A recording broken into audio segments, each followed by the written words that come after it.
और अटल बिहारी वाजपेयी जी की कस्तूरचंद पार्क पर सभा थी, तो हम रात को मध्य नागपुर में अपने कार्यकर्ता है चंदन प्रजापति,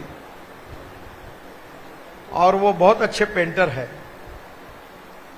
तो हम रात को 10 बजे से लेकर सुबह 5 बजे तक सेंट्रल एवेन्यू रोड से निकलते हुए बरडी से शंकरनगर चौक तक गए थे और दीवारों पर लिखने का काम कर रहे थे। मेरा हस्ताक्षर खराब था और इसलिए मैं काले दीवार पर सफेद चूना लगाने का काम करता था, और फिर जिनका हस्ताक्षर अच्छा था वो चंदन प्रजापति वगैरह उसमें अच्छे अक्षरों में लिखते थे। तो मुझे बहुत इस बात की खुशी है कि हमारी पार्टी मां बेटों की पार्टी और पिता पुत्रों की पार्टी नहीं है। प्रधानमंत्री के पेट से प्रधानमंत्री पैदा होना, मुख्यमंत्री के पेट से मुख्यमंत्री पैदा होना, एमपी के पेट से एमपी पैदा होना, एमएलए के पेट से एमएलए पैदा होना। अब नगर सेवक भी बोलता है मुझे नहीं तो मेरे पत्नी को टिकट दो अपने बच्चों को टिकट दो। और कार्यकर्ता मुझे आए, एक ने मुझे पूछा कि ऐसा ही होगा तो मैं क्या करूं। मैंने बोला घंटा लो हाथ में और बजाओ जोर से तो मैंने उसको मजाक में कहा था, पर हमारी पार्टी कार्यकर्ताओं की पार्टी है, और इसीलिए जो दीवारों पर लिखता था उस कार्यकर्ता को भारतीय जनता पार्टी में जिस कुर्सी पर अटल बिहारी वाजपेयी बैठे थे, अडवाणी जी बैठे थे, उस पार्टी का अध्यक्ष बनने का मौका मिला, क्योंकि यह कार्यकर्ताओं की पार्टी है। इस पार्टी के अगर कोई मालिक है तो आप लोग हैं, और इसलिए किसी का बेटा होना, किसी की पत्नी होना गुनाह नहीं है। उनको भी टिकट मिलना चाहिए, पर पत्नी का टिकट पति ने नहीं मांगना चाहिए। बेटे का टिकट पिता ने नहीं मांगना चाहिए, मेरे बेटे को टिकट दो। अगर मांगेंगे तो देना ही नहीं कभी। पर जनता ने अगर मांग की कि इनके बेटे को टिकट दो, तो फिर जरूर उसका विचार भी होना चाहिए। पर आजकल ऐसा होता है कि नगर सेवक बोलता है मुझे दो, मुझे दो, मुझे दो, मुझे नहीं देना है तो पत्नी को दो। तो ये हमारे पार्टी की परंपरा नहीं है, और इसलिए स्वाभाविक रूप से कार्यकर्ताओं की बातों को महत्व भी होता है। कांग्रेस पार्टी का अध्यक्ष एक ही परिवार का होता था, अब पहली बार अध्यक्ष बदले हैं, पर निर्णय करने की ताकत गांधी परिवार में ही है। और इसलिए हमारी पार्टी ये लोकतांत्रिक पार्टी है, और यही हमारी पार्टी की विशेषता है। दूसरी, राजनीति का हम सब ने जो कुछ काम किया वो आपके सामने है। मुझे बहुत खुशी है कि मैं जब मंत्री था तब मैंने नागपुर का रिंग रोड बनाया था, जो ये सामने वाला है। बांधकाम मंत्री था। ये बाजू वाला जरीपटका का सीमेंट कंक्रीट के रोड को मैंने उस समय बनाया था। उत्तर नागपुर में कंक्रीट के रोड बनाए थे। ये पानी की टाकियां 2-3 है इस रोड पर, वो हमने बनाई थी।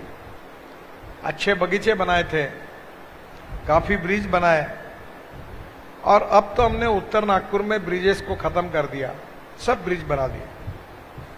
अब नया रिंग रोड बन रहा है, करीब 2,500 करोड़ रुपए खर्चा करके यहां से आगे बड़ा रिंग रोड बन रहा है। मैं हवाई जहाज में जब भी आता हूं तो नीचे देखता हूं कि ये आपके रोड का काम कितना हुआ है। अब उत्तर नागपुर की शक्ल बदल गई है। जो हमारा कामठी रोड था उस पर मेट्रो आई है, और मेट्रो नहीं आई तो विश्व का रिकॉर्ड, आशिया का रिकॉर्ड बना कि नीचे में रोड, ऊपर में ब्रिज और उसके ऊपर में मेट्रो।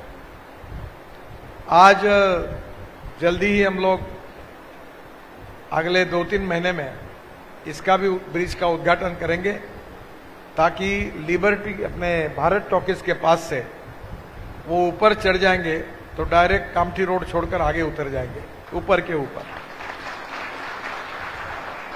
तो नीचे वाले रोड का ट्रैफिक एकदम कम हो जाएगा। दूसरी ओर कमाल टॉकीज चौक से हम ब्रिज बना रहे, तो डायरेक्ट ये ब्रिज गांधी बाग सुक्ता भवन से गांधी गेट शिवाजी महाराज चौक से अशोक चौक पे जाएगा। और अशोक चौक में ऐसी रोटरी बना रहे ऊपर के ऊपर कि उसको सिग्नललेस कर रहे हैं। जो 8 रोड है वो सब खत्म हो जाएंगे, कोई सिग्नल नहीं होगा, और वहां से ऊपर हम मेडिकल के तरफ, बैद्यनाथ ग्रेट नाक रोड की तरफ और किसी भी दिशा में जा सकेंगे। ऐसी रोटरी बनेगी। और फिर हम लोग ऊपर जाकर मोता साइंस कॉलेज वाले ब्रिज को जोड़कर हम दिघोरी तक ताजबाग के आगे जाकर उतरेंगे। तो उत्तर नागपुर से हम लोग मैक्सिमम 5 से 6 मिनट के अंदर उमरे रोड तक चले जाएंगे। हमारे शहर में पानी की समस्या गंभीर थी। अर्जुन दास जी कुकरेजा हमारे कारपोरेटर थे, एकनाथ राव जोग थे, गिरीश व्यास उस समय थे। गिरीश जी को याद होगा, प्रभाकर राव येवले भी शायद उस समय कारपोरेटर थे, इंडिपेंडेंट थे, येवले उस समय थे। और उस समय हम हर इसमें कारपोरेशन की सभा के सामने वो मटके लेकर जाते थे और फोड़ते थे, पानी दो। पर जब से हमारी सरकार आई, हमने 24/7 की योजना लाई। पेज से लेकर गोरेवाड़ा तक पाइपलाइन डाली और पानी की मुबलकता उपलब्ध की, कनान की कैपेसिटी बढ़ाई जो उत्तर नागपुर में पानी आता है। और लगभग हम अब 24/7 ये हमारा सपना पूरा होने के कगार पर है। अनेक जगह पर मैंने पिछले 9 साल में पानी के लिए कोई मोर्चा मैंने देखा नहीं। हमारे यहां बिजली के खाम नहीं रहते थे, आज सब तरफ लाइट लग गए हैं। ये जब पूरा जरीपटका था, मैं जब आता था तो एस्बेस्टस, ये अर्जुन जी बैठे हैं, केवल रामानी जी बैठे हैं, पूरे एस्बेस्टस शीट के ऊपर वो क्वार्टर बने थे और जरीपटका में कोई बिल्डिंग ही नहीं थी। आज जरीपटका में कोई क्वार्टर रहा नहीं, सब बिल्डिंगें बन गई अच्छी अच्छी। वो जो रोड मैंने जरीपटका का बड़ा किया, थोड़ी गलती हुई, मैं और बड़ा बनाने वाला था, पर उस समय लोगों ने आंदोलन किया, मैं पालक मंत्री था, और वो रोड बनने से जरीपटका का मार्केट बढ़ गया। अब लोग खुश है कि अच्छा हो गया, रोड बड़ा हुआ, आज उद्योग व्यापार बढ़ा। उत्तर नागपुर में मेट्रो पहुंच गई, अब मेट्रो कामठी के आगे जा रही है। अब नागपुर में अच्छे बगीचे बने, खेलने के मैदानें बनी, सब्जी मार्केट, मटन मार्केट अच्छी बनानी है। प्रधानमंत्री आवास योजना में उत्तर नागपुर में हमने घर बना के दिए गरीबों के लिए। पीली नदी पर पुलिया तैयार किया और रिंग रोड जो था ये तो पूरा किया ही। अब नए रिंग रोड का भी काम अगले 3 महीने में पूरा हो रहा है, पूरा बाहर से ट्रैफिक जाएगा। एक प्रकार से अनेक जगह पर कंक्रीट के रोड बनाए और इसलिए उत्तर नागपुर की तस्वीर कैसे बदली है ये आप सब लोगों ने आंखों से देखा है। यहां एक बड़े आश्चर्य की बात है कि यहां जब भी कोई भी कार्यक्रम होता है उद्घाटन का, तो यहां के एमएलए बोलते ये काम मैंने किया था ये पत्र मैंने दिया था।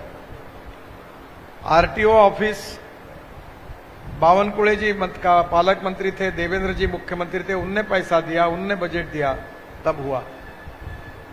बाबा साहब आंबेडकर जी का इतना बड़ा भवन, हमारे जो समाज कल्याण मंत्री थे हमारे भंडारा गोंदिया जिले के बड़ोले जी, राजकुमार बड़ोले जी, उन्होंने, मैं आकर उनको रिक्वेस्ट की, उनने पैसा दिया, हमने बनाया। 95 करोड़ उन्होंने दिया। इतना ही नहीं तो ड्रैगन टेम्पल के लिए 150-200 करोड़ रुपए सुलेखाताई कुंभारे जी को दिया। दीक्षा भूमि की कंपाउंड वॉल, मैं पालक मंत्री था तब मेरे पैसे से, देवेंद्र जी महापौर थे, हमने बनाई। स्टेनलेस स्टील के पाइप का रेलिंग बना के दिया, पीने का पानी पहुंचाया, गार्डन लगाया वहां। और इतना ही नहीं, इटारसी पुल है, आता हूं, तो हमने दीक्षा भूमि का काम भी कंप्लीट किया जो अटका हुआ था। हमने कभी जात पंथ धर्म भाषा के आधार पर राजनीति की नहीं, हमको करना भी नहीं है। हमारी जो सोच है, हमारा जो विचार है कि कोई भी व्यक्ति उसकी जात पंथ धर्म भाषा और सेक्स से बड़ा नहीं होता, व्यक्ति उसके गुणों से बड़ा होता है। और समाज की छुआछूत, अस्पृश्यता, जातीयता हम समाप्त करेंगे और इसी भाव से हम काम करते रहे। आज मेरा जनसंपर्क का दिन था, करीब 11:30 बजे से मैं बैठा था 3 बजे तक, तो करीब 2000 लोग आए थे। मुझे बड़ी चिंता थी, सामने मंडप डाला, पीने के लिए पानी की व्यवस्था की हमने, चाय पिलाते हैं। तो मुझे आज गाड़ी में मैंने पूछा, सबको चाय पिलाया? बोले साहब आज 125 लीटर दूध लाया था, पर और 5 लीटर लाना पड़ा, 130 लीटर दूध का चाय हुआ, तब लोगों को पिलाया। गरीब गरीब लोग, कोई दिव्यांग थे, कोई लंगड़े थे, किसी को पैर लगाना था। और मैं अक्सर एक बात कहता हूं कि राजनीति यानी केवल चुनाव लड़ना नहीं है। जब मैं कहता हूं कि राजनीति ये सेवा का काम है, शिक्षा के क्षेत्र में, स्वास्थ्य के क्षेत्र में, विकास के क्षेत्र में अच्छे इंफ्रास्ट्रक्चर को देने के लिए हमको सेवा का काम करना है। कल मैंने अपने व्यापारियों के सम्मेलन में कहा था कि भूटान के जो प्रधानमंत्री हैं उन्होंने डोमेस्टिक हैप्पी ह्यूमन इंडेक्स, इसका उल्लेख किया है। आप में से सभी लोग खुश भी है, पर दुख और दर्द कहीं ना कहीं होता ही है। समस्या किसके पास नहीं है? जिसके पास बंगला है, गाड़ी है, वो भी, उसके पास भी समस्या है, और जिसके लिए खाने के लिए रोटी नहीं, उसके लिए भी समस्या है। समाधान मानने के ऊपर होता है, पर मिनिमम सबको कपड़े मिलने चाहिए, रोटी मिलनी चाहिए, घर मिलना चाहिए, बच्चों को पढ़ाई के लिए अच्छी स्कूल मिलनी चाहिए, हमारे मां बहनों को जाने के लिए अच्छा गार्डन होना चाहिए, नीट एंड क्लीन सब्जियों के मार्केट होने चाहिए, बटन मार्केट होने चाहिए, ताकि कोई डिसीज हमको ना लगे। हमारे रोड में गड्ढे नहीं होने चाहिए, अच्छे रोड होने चाहिए। रोड पर रात को हम सुरक्षित रूप से मां बहनें जा सके, इसके लिए लाइट लगने चाहिए। और हमारे एक प्रकार से जो छोटी छोटी अपेक्षा है कि हमारे बच्चों को रोजगार मिलना चाहिए। अभी मिहान में हम बहुत कोशिश करते रहे और अभी तक 68,000 लोगों को, नागपुर के लड़कों को, लड़कियों को हमने रोजगार दिलाया। और मैं चुनाव जो हमारा 24 में होगा, मई के पहले 1 लाख नागपुर के युवाओं को, हमारे भाई बहनों को रोजगार मिलेगा, इसका मैंने संकल्प किया। 1 लाख।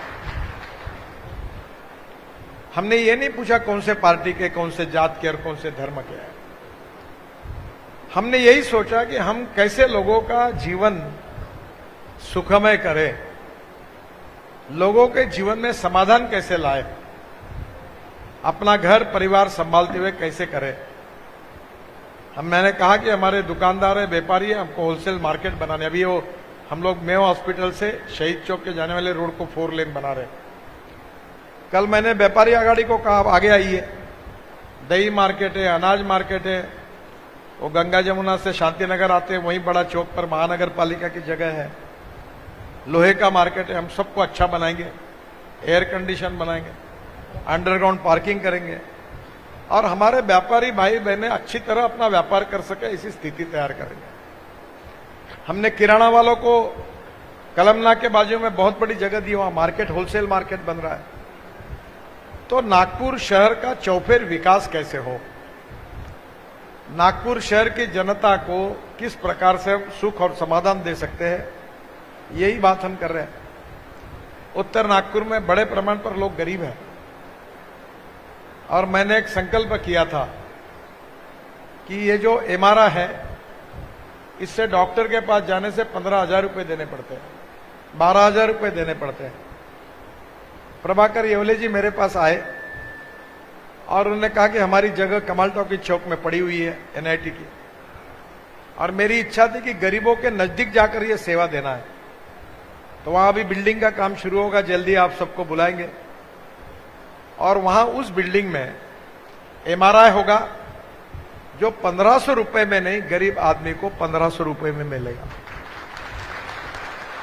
जो सीटी स्कैन को 5000 6000 लगते वो 800 रुपए में होगा। डायलिसिस 2000 2500 में होता है वो 500 रुपए में होगा।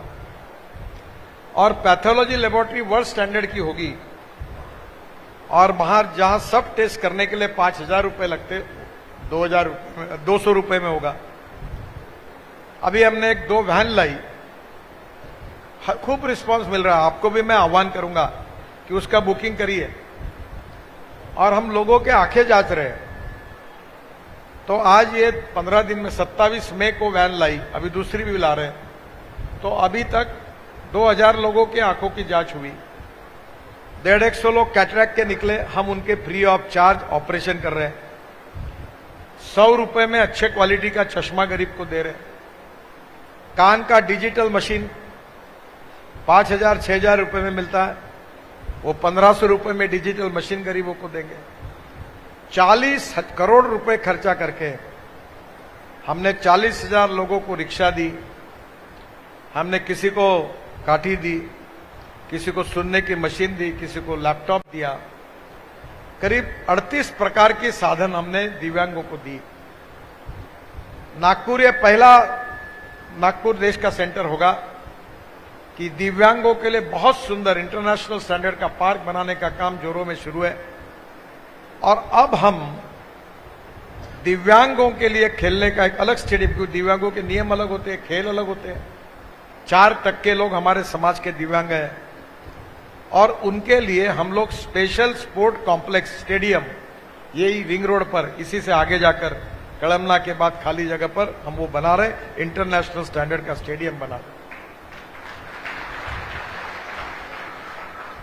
विशेष रूप से मेरी बहुत इच्छा है कि उत्तर नागपुर में कम से कम 50 अच्छे खेलने के मैदान हो। उत्तर नागपुर में कम से कम 3 स्विमिंग टैंक हो। गरीबों को, बच्चों के लिए व्यायाम करने के लिए अच्छी व्यायामशाला हो, कम से कम 5, ताकि गरीब के लोग जहां जाके कुछ कर सके। हमारे यहां हमने एजुकेशन में इतना बड़ा काम किया कि जब मैं जाता था तो कुछ को तुम्हारा लड़का कहां है, लड़की कहां है, बोले पूना में पढ़ती है, मुंबई में पढ़ती है। तो हमने 1 रुपया लीज पर वर्ल्ड की बेस्ट यूनिवर्सिटी सिम्बोसिस नागपुर में लाई। उनने ताजमहल जैसी 450 करोड़ की यूनिवर्सिटी बनाई। आज 10,000 नागपुर के बच्चे एमबीए और बाकी सब पढ़ रहे हैं। हमने करीब 50 इंजीनियरिंग कॉलेज नागपुर में खोले, ट्रिपल आईआईटी खोली, इंटरनेशनल लॉ स्कूल नागपुर में आई, आईएम आया, मिहान में है। आप जाके देखिए कितना सुंदर आईएम बना, जहां मास्टर ऑफ बिजनेस मैनेजमेंट की हमारे बच्चे पढ़ते हैं। आईएम के बाजू में एम्स आया 1000 बेड का। और मुझे सबसे बड़ा दुख है और थोड़ा सा मैं इसके लिए नाराजगी भी व्यक्त करना चाहता हूं कि उत्तर नागपुर की सबसे बड़ी समस्या कोई है तो उत्तर नागपुर में सिकल सेल और थैलीसेमिया के कम से कम 1 लाख पेशेंट हैं। ये मिलिंद माने बेचारे अपने पार्टी में आने के पहले से डॉक्टर श्रीखंडे के साथ लगातार काम कर रहे हैं। और ये जो बीमारी है ये केवल दलित समाज में है। जो दलित समाज में शेड्यूल कास्ट और बौद्ध कम्युनिटी है उसमें है और आदिवासी समाज में है। और उन्हीं की शादियां होती है और बढ़ती है। हम कोशिश कर रहे, लोग समझ नहीं रहे। और अभी बोन मैरो किया गया तो मैंने WCL से पैसे लाए और 10 लाख रुपए एक के हिसाब से मैंने 50 लोगों को रिलायंस हॉस्पिटल मुंबई में बोन मैरो के ट्रीटमेंट कराई, उनके उपचार कराए। यानी आप एक समझिए कि आज अभी मेरी इच्छा, आज ही मेरी बात हुई। आज डॉक्टर खापरडे मेरे पास आए थे, बहुत अच्छे, अपने उत्तर नागपुर के दिल्ली में बड़े अधिकारी थे। उनको मैंने कहा कि मुझे एम्स में ये थैलीसेमिया और सिकल सेल की पूरे इलाज नागपुर में होंगे, ऐसी व्यवस्था इनमें करनी है ताकि हमारे दलित समाज के में जो लोग हैं उनकी जान बचानी है। नागपुर, भंडारा, चंद्रपुर, गढ़चिरौली, वर्धा ये समस्या है, पर अभी तक अवेयरनेस नहीं है। और इसलिए शिक्षा, स्वास्थ्य और सेवा और विकास और रोजगार, इसमें हम लगातार काम कर रहे हैं, पर हमने कितना भी काम किया तो भी समस्याएं अभी भी है और लोगों की भी अपेक्षा होती है। अब ये रिंग रोड नहीं बनता था तो 10 बार बोलते थे बनता नहीं, ये रोड बहुत अड़चन में है, लाइट नहीं, गड्ढे पड़े। अब कंक्रीट का बना, लोग भूल गए।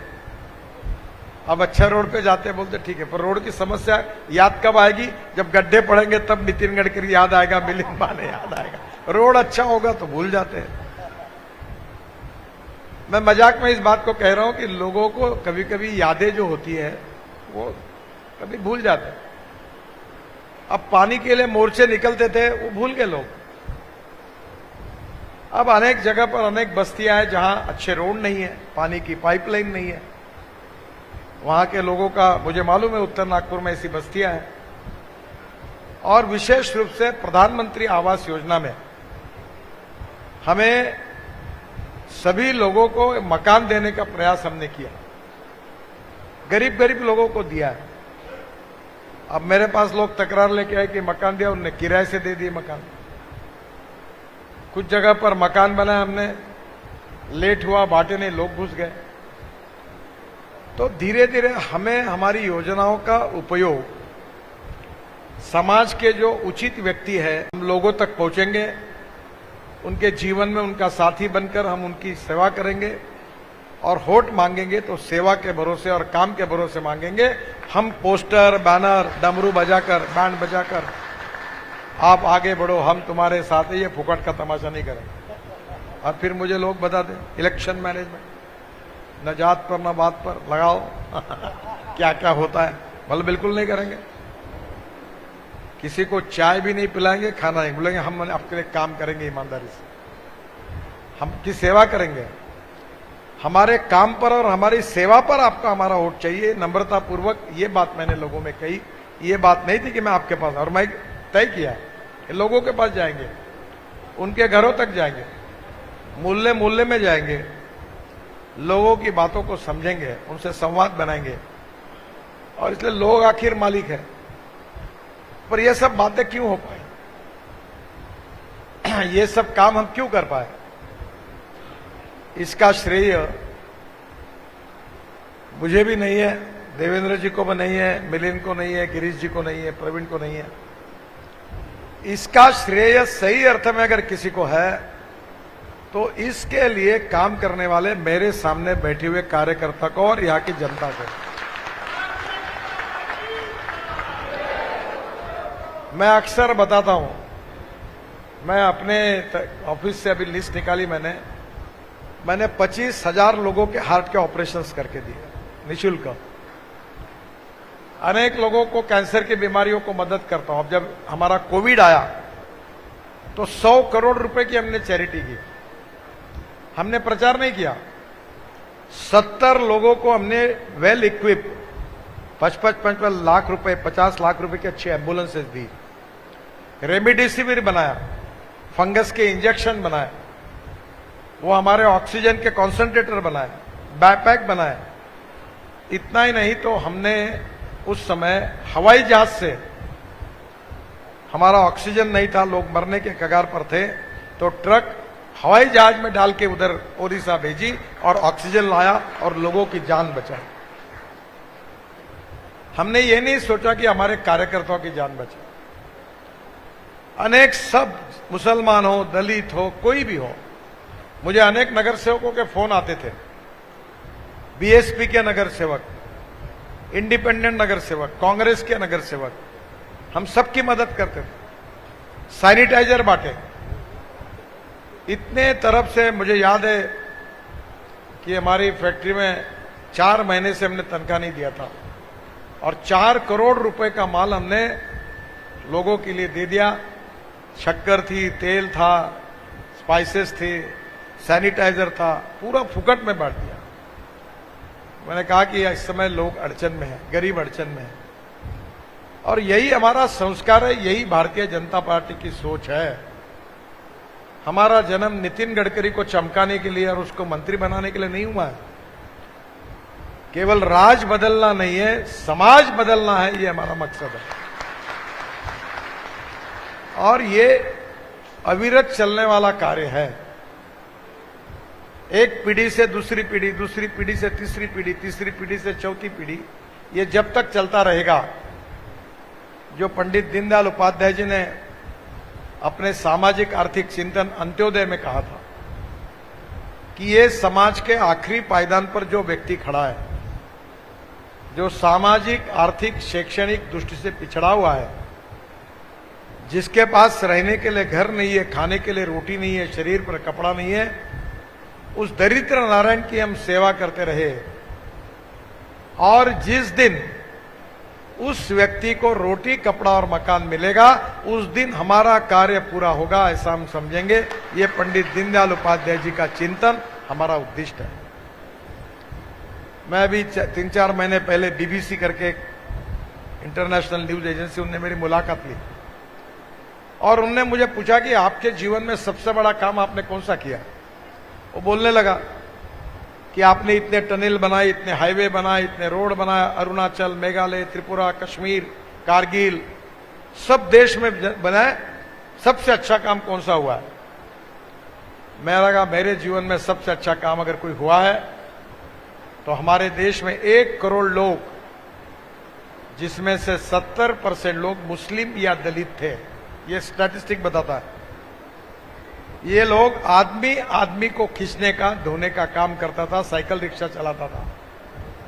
और बंगाल में और झारखंड में और नॉर्थ ईस्ट में तो कंधे पे रख के रिक्शा चलता था।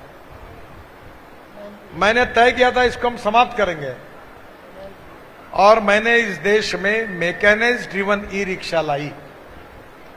और आज 1 करोड़ लोग ऐसे हैं कि जो लोग आज साइकिल रिक्शा चलाते नहीं, कोई अपने पीठ पर बोरा नहीं रखता, अब बोरा इलेक्ट्रिक कार्ट पे रखता है और उसको लेके जाता है।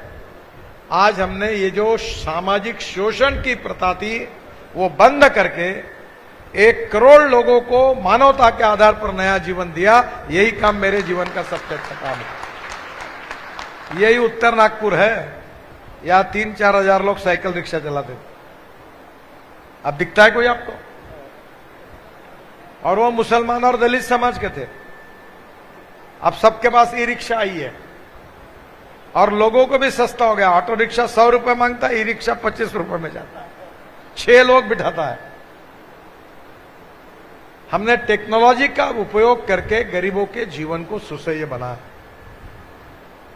तो मेरा आपसे यही कहना है कि ये सब काम करने से समाज का कल्याण करना, गरीब कल्याण, गांव गरीब मजदूर किसान का कल्याण, जात पंथ धर्म भाषा और सेक्स के आधार पर जो डिस्क्रिमिनेशन होता है वो नष्ट करना।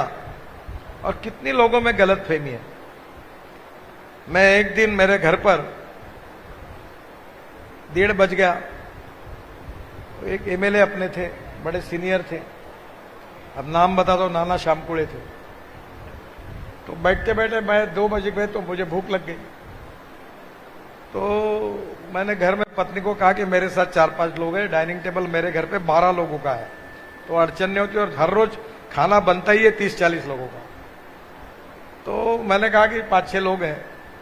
घर वाले चिल्लाते नहीं तो बोलते समय पर बता दे तो मतलब पहले ही बना के रखो। तो मैंने नाना को बोला कि नाना चलो खाना खाएंगे फिर बात करेंगे। तो नाना शाम के ने पूछा मैं आऊं खाना खाने? मैं क्या तुमको नहीं, तुम्हारे भूत को बोल रहा क्या? तुम चलो। तो बोले तुम्हारे घर में तुम्हारे टेबल पर मैं बैठ सकता हूं? मतलब क्यों नहीं बैठ सकते? किसने बताया आपको? मैंने बोला हमारे ये बात हम मानते नहीं, हम सब एक है। हमारा कार्यकर्ता, हमारी जनता, हमारा परिवार है। और मैंने कल कहा था कि मैं नागपुर का लोक प्रतिनिधि हूं, नागपुर की जनता मेरा परिवार है और मैं इस परिवार का कर्ता पुरुष हूं, ये मेरी जिम्मेदारी है। और कोई भी व्यक्ति हो, मैं भारतीय जनता पार्टी का कार्यकर्ता हूं, पर जिसने मुझे वोट नहीं दिया उसका भी काम करूंगा। क्योंकि मैं मंत्री देश का हूं, पार्टी का जरूर हूं। जो भी वोट देगा उसका भी काम करूंगा, जो भी वोट नहीं देगा उसका भी काम करूंगा। जो जो सही काम होगा वो सबका करूंगा, और गलत काम होगा तो अपने का भी नहीं करूंगा। और मैं अक्सर कार्यकर्ताओं को बोलता हूं, काम भी बाद में करो, पहले अपने जीवन में 2 पैसे कमाओ। मुझे बहुत बार लोग आते हैं, एक जन आया बोला मैं देश को अपना जीवन देना चाहता हूं। अच्छा, पार्टी को अपना जीवन देना चाहता हूं, बहुत अच्छा। बोले घर में कौन है? बोले पत्नी है, बच्चे हैं। धंधा क्या है? बोले किराने का दुकान था, बंद पड़ गया। कैसे खाते हो? हालत बहुत खराब है।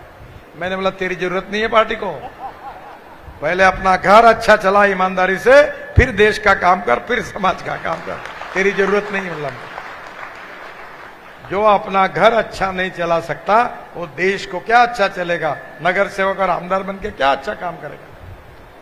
आमदार बना है बड़ा और घर में पत्नी नहीं पूछ रही, अरे मैं मिलिन के लिए नहीं बना रहा हूं तो क्या फायदा है?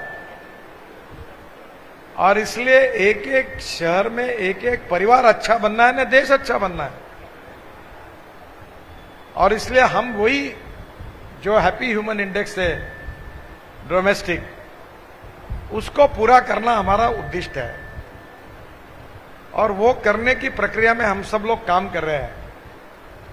और इस काम में आज भी हमारे प्रति गलतफहमियां हैं। गलतफहमी क्या है कि हमारी पार्टी दलित समाज के विरोध में है, आरक्षण बंद करने वाले। अब बाबा साहब अंबेडकर जी का जहां जन्म स्थान था, जहां वो इंग्लैंड में रहते थे, उसका स्मारक हमारे पार्टी ने बनाया। बाबा साहब अंबेडकर का कार्यालय जहां था दिल्ली में, वहां अंबेडकर भवन हमारी सरकार ने बनाया। दीक्षा भूमि का पूरा काम हमने किया। 22,000 करोड़ रुपए खर्चा करके मैंने पहली बार देश के इतिहास में भगवान गौतम बुद्ध का जन्म जहां हुआ, जहां उनको बौद्ध धर्म की दीक्षा मिली और जहां उनका देहावसन हुआ, वो सभी गांवों को कंक्रीट रोड से जोड़कर 22,000 करोड़ रुपए का बुद्ध सर्किट का काम किया। अयोध्या में 30,000 करोड़ रुपए खर्चा करके प्रभु रामचंद्र के सर्किट का काम किया, तो बौद्ध सर्किट का भी काम किया।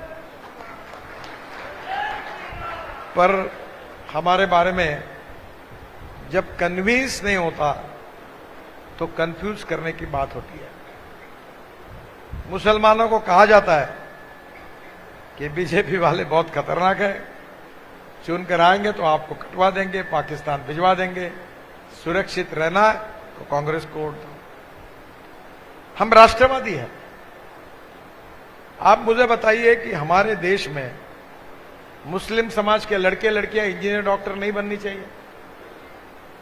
क्या वो लड़की बुर्खा पहन के रहनी चाहिए?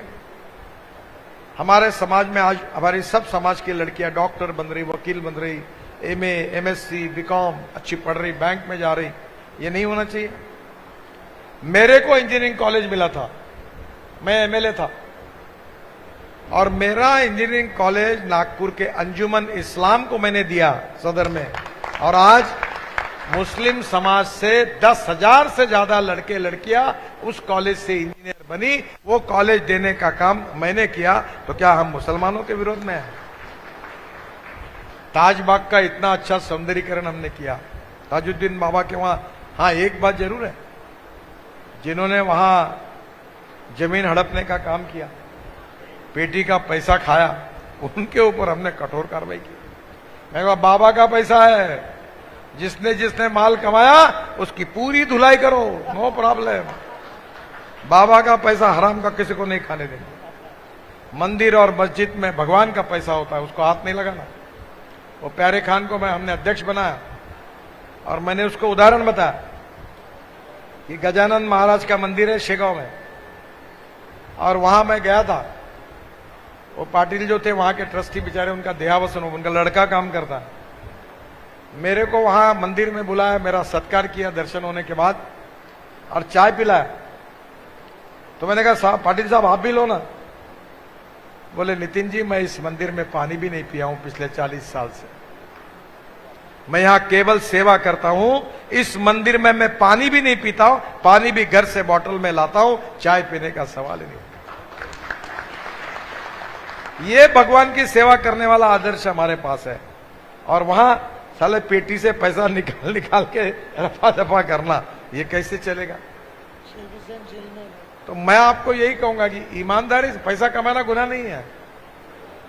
मैं बहुत कार्यकर्ता को करो, काम करो, पर ईमानदारी से सेवा का काम करो। हमारे यहां बहुत लोग आते हैं राजनीति में काम कर रहे हैं, क्या कर रहे हैं? सेवा का काम कर रहा हूं, क्या ये काम करा दो। मतलब भड़वेगिरी का काम है, सेवा का काम होता है क्या? तेरा काम कर देता हूं, चल गडकरी साहब के पास 5 लाख रुपए लगेंगे, ये धंधा नहीं करना। काम तुम्हारा लेके आओ, जरूर होगा, ये काम मत करो। मेरे ध्यान में आता है ये बात। तो मैं आपको एक ही बात बताऊंगा कि हमारी पार्टी को, हमारी संस्कार को, हमारी विचार को, हमारी कार्यपद्धति को, हमारी संगठन को और हमारे उद्दिष्ट को पूरा करने वाले आप सब कार्यकर्ता है। और आपका चाल चलन, व्यवहार और चरित्र जैसा होगा, वैसे ही पार्टी का मूल्यांकन होगा। हम कैसे हैं, उसके आधार पर पार्टी कैसी है, उसका मूल्यांकन होगा। और मुझे बहुत खुशी है कि पार्टी सर्वस्पर्शी बन गई। मां बहनें अपनी अच्छी कार्यकर्ता बनी हैं, अच्छे अच्छे लोग पार्टी में आए हैं। और आपका ये काम है कि आने वाले समय में हमारे हर चुनाव में हमको अच्छा लीड मिलना चाहिए। मुझे मालूम नहीं, इस बार शायद मुझे उत्तर नागपुर में लीड मिला था क्या? वोट बड़े छोड़ दो, लीड मिला था क्या? 8,000 से कम थे। अब इतना काम करने के बाद कम से कम 25,000 से आगे ले जाने का काम आपका है। और उसके लिए एक प्रार्थना करता हूं कि उसके लिए लोगों तक जाइए। हमने आंखें जांचने के लिए गाड़ी लाई, कान लगा मशीन लगाने के लिए गाड़ी लाई। जाओ, लोगों की सेवा करेंगे, विश्वास निर्माण करेंगे और उनका दिल जीतेंगे। और पार्टी के लिए हमको इस बार 25,000 से ज्यादा वोटों से लीड उत्तर नागपुर से मिलेगा, तो कोई निश्चित रूप से हमारे काम का उपयोग होगा। अब ये भी बात करिए, मैं मिलिंद माने को मिला, मिलिंद माने मुझे मिले, हम दोनों प्रभाकर येवले के गए, घर गए, तीनों मिलके कुकरेजा, विकी कुकरेजा आए और चारों ने मिलके भोलानाथ सारे किया, चाय पिया, खाया पिया कुछ नहीं, गिलास फोड़ा अटरना। ऐसा काम मत करो। जो अपना नहीं है, जो अपने को वोट नहीं देता है, जो अपना विरोधी है, उसका दिल जिताने का कार्यक्रम करो। अपने अपने में घूमते मत रहो। जो अपना नहीं है उसके घर जाकर उसको पार्टी में लाओ, उसको पार्टी में किया हुआ काम बताओ, तो हमारी पार्टी का विस्तार होगा। और आप लोगों ने बहुत अच्छा विस्तार किया है। इसके कारण ही एक बार अर्जुन दास जी जब थे तो घनश्याम जी को याद होगा, सूर्यकांत डोंगरे जी के चुनाव के वो इंचार्ज थे और पहली बार सूर्यकांत डोंगरे जी को उत्तर नागपुर से हमने जिताया था और उनके जिताने में भारतीय जनता पार्टी का बहुत बड़ा सहयोग था। फिर बोला पटेल भी चुन के आए, एक बार ये भी आए मिलिंद माने। अब उत्तर नागपुर को गढ़ बनाना चाहिए और इसलिए मेरा आपसे अनुरोध है कि संगठन का विस्तार करते हुए नए लोगों को जोड़कर आने वाले महानगर पालिका, आने वाले विधानसभा, लोकसभा के चुनाव में हमारी ताकत को बढ़ाने के लिए आप पूरी ताकत और शक्ति के साथ काम करिए। और यहां बैठे हुए लोग हैं, कम से कम यहां 1000 लोग बैठे हैं और आप एक एक ने इतना ही तय किया कि मैं 25 न मिलने वाले वोट पार्टी को मिला दूंगा तो 25,000 का लीड हो जाएगा। बोलो तो आसान है, तो जरूर आप इसके लिए प्रयास करिए। आप सबको बहुत बहुत बधाई, धन्यवाद और नमस्कार।